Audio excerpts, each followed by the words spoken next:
Did you know that something as simple as the way you sleep could be putting your health at risk? It's true. A surprising number of older adults, nearly 40%, are unknowingly setting themselves up for heart problems, strokes, and even falls, just because of what they do before bed. Now, I'm not talking about obvious things, like diet or exercise. I'm talking about the habits we all have at night, right before we go to sleep. And these small habits? They might be putting your heart, your circulation, and your overall well-being in harm's way. But here's the good news. The great part is, just a few simple changes can make a huge difference.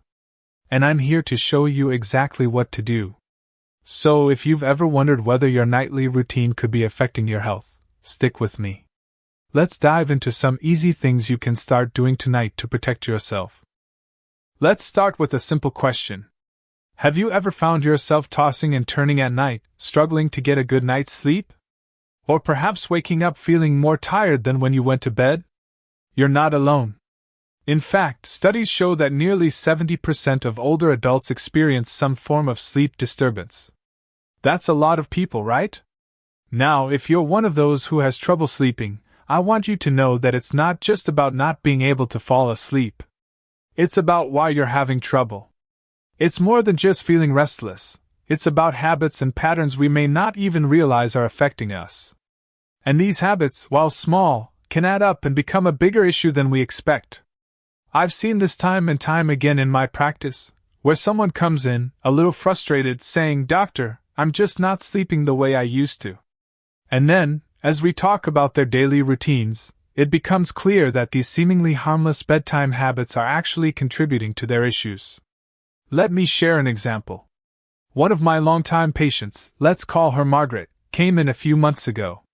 Margaret is in her 70s and was struggling with high blood pressure, trouble sleeping, and a general sense of exhaustion. She was always so tired, but no matter what she tried, nothing seemed to help.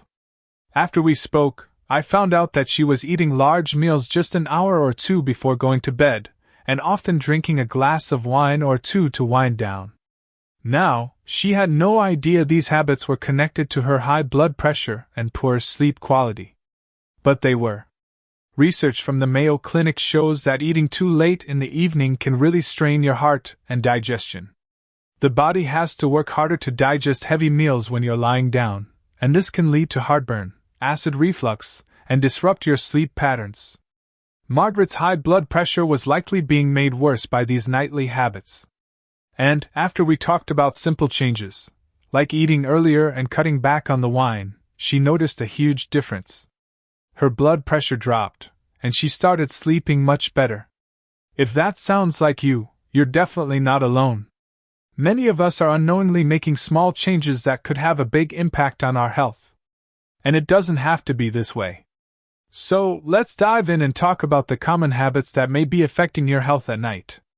And I promise there are simple, manageable ways to improve your sleep, your heart health, and your overall well-being, starting tonight. Now, let's talk about some of the most common bedtime habits that many of us don't think twice about but could be causing more harm than good. First, let's take a look at eating large meals late in the evening. I know it's tempting to have a big dinner and then settle down for the night, but this can really affect your health. In fact, studies from the CDC have shown that eating heavy meals too close to bedtime can increase your risk of acid reflux, heartburn, and even higher blood pressure. It's because your body is working overtime to digest the food when you're lying down, and that extra strain can make it harder for your heart to relax and recover. I know it's not always easy to change old habits. But think about this. If you could finish eating just 3 to 4 hours before bed, you'd give your body a chance to rest and recover properly. That small change can make a big difference, especially for those of us with heart concerns or high blood pressure. I want you to imagine this for a second. What if, just by shifting your meal schedule a bit, you could feel less bloated, more rested, and even lower your blood pressure without any major medications or drastic changes? That's the kind of difference we're talking about here. If you've ever felt that familiar heartburn after dinner, or found yourself tossing and turning after a late meal, you know exactly what I mean. The good news is, these simple adjustments can be powerful in improving your sleep quality and heart health. And that's just one example. Let's move on to another important habit that many of us struggle with: drinking too much liquid before bed. Let's talk about drinking too much liquid before bed. I know it's easy to reach for that final glass of water or tea in the evening, especially when you're winding down for the night. But here's the thing: drinking too much before bed can lead to frequent trips to the bathroom in the middle of the night. And, as we all know, getting up during the night increases the risk of falls, dizziness, and interrupted sleep. Now, I know what you're probably thinking, but I get thirsty at night. And I totally understand. Staying hydrated is important, but the key is to manage your fluid intake so it doesn't disrupt your sleep. A good rule of thumb is to limit drinking after 6 p.m. This gives your body enough time to process liquids before you go to bed. This can be especially important for older adults who may have issues with balance, or those who are more prone to falls. The CDC recommends cutting back on liquids after dinner to reduce the chances of waking up in the middle of the night and risking a fall. Let me give you another example. John, one of my patients, had a habit of drinking a lot of tea before bed. While tea can be soothing, too much liquid at night led to frequent trips to the bathroom, and eventually, a nasty fall. After adjusting his evening fluid intake, John noticed a dramatic improvement. He started sleeping more soundly and, most importantly, stayed safer at night. If you're guilty of that last glass before bed, consider this: small changes, like cutting back on liquid intake after dinner, can really make a big difference in your sleep quality and safety. Now, let's take a look at something that might surprise you: the temperature of your room. Many of us don't realize that a room that's too warm can actually disrupt our sleep in a big way. You may have noticed that when your room is too hot, it's harder to fall asleep, right? But did you know that the heat can also put strain on your heart and increase the risk of strokes or blood clots? Here's why: your body naturally cools down when you sleep, and a cooler room allows it to do this more easily. According to Harvard Health, the ideal sleeping temperature for older adults is between 60 and 67 degrees Fahrenheit. Anything warmer can interfere with your body's ability to regulate its temperature, leading to a restless night. Let me share a quick story. Sarah, another patient of mine, always used to sleep with a heated blanket and kept her room at a higher temperature because she felt it was cozier.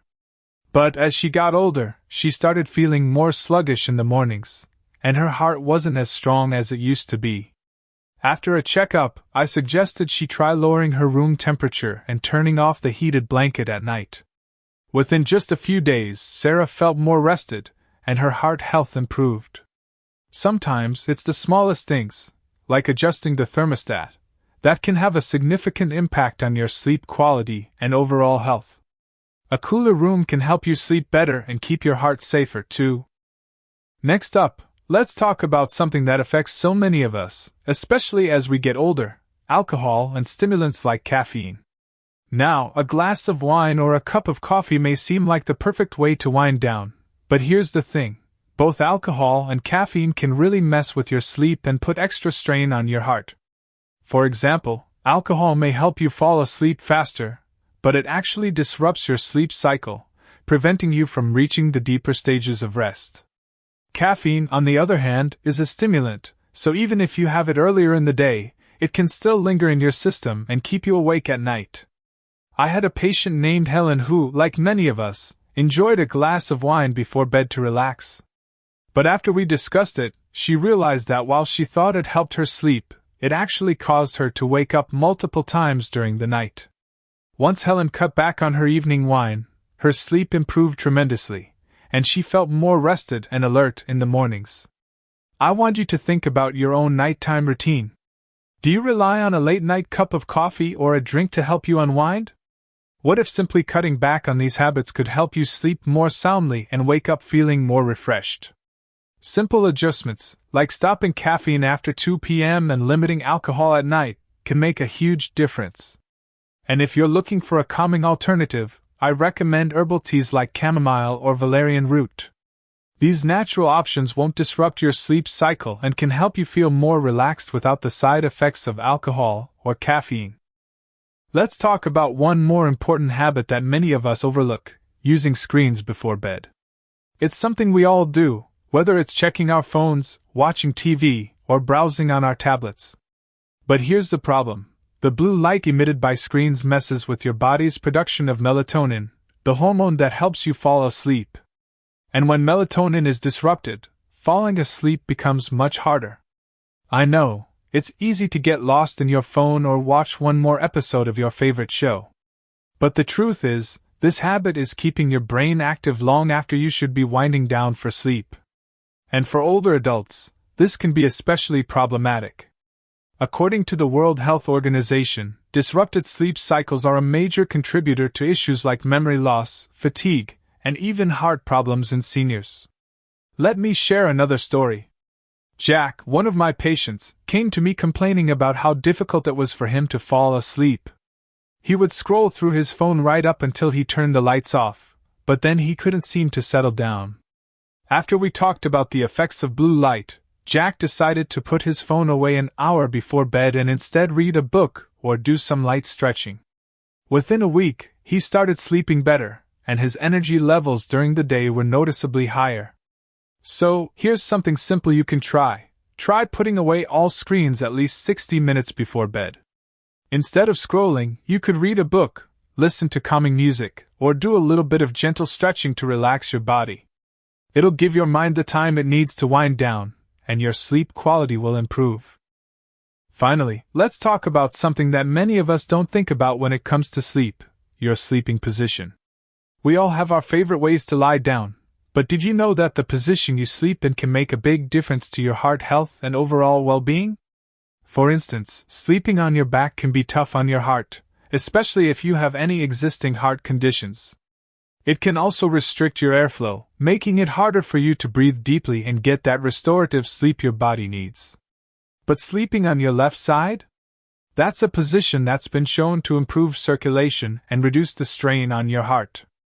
I had a patient, Marge, who came to me complaining about feeling short of breath and having trouble sleeping through the night.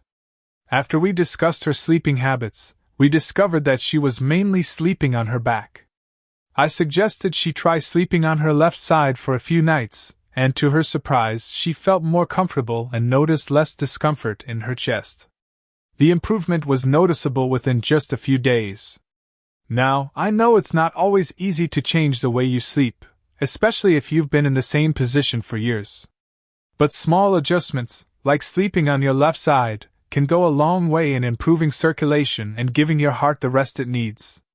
And if you need a little help getting comfortable, propping yourself up with a pillow can make a huge difference. Remember, quality sleep is so important for your health, and sometimes the simplest changes can have the biggest impact. So, as we've discussed, there are several small but powerful changes you can make to improve your sleep, your heart health, and your overall well-being. It might seem like a lot to think about, but the truth is, these adjustments don't require major changes to your lifestyle. They're simple, practical steps that can make a world of difference in how you feel each day. Whether it's eating a little earlier, cutting back on liquids, cooling your room down, or switching up your sleep position, each of these changes adds up to a healthier, more restful night. And better sleep means more energy, less stress on your heart, and a higher quality of life overall. If this video has given you some new ideas or made you think about something in your nightly routine, I'd love to hear from you.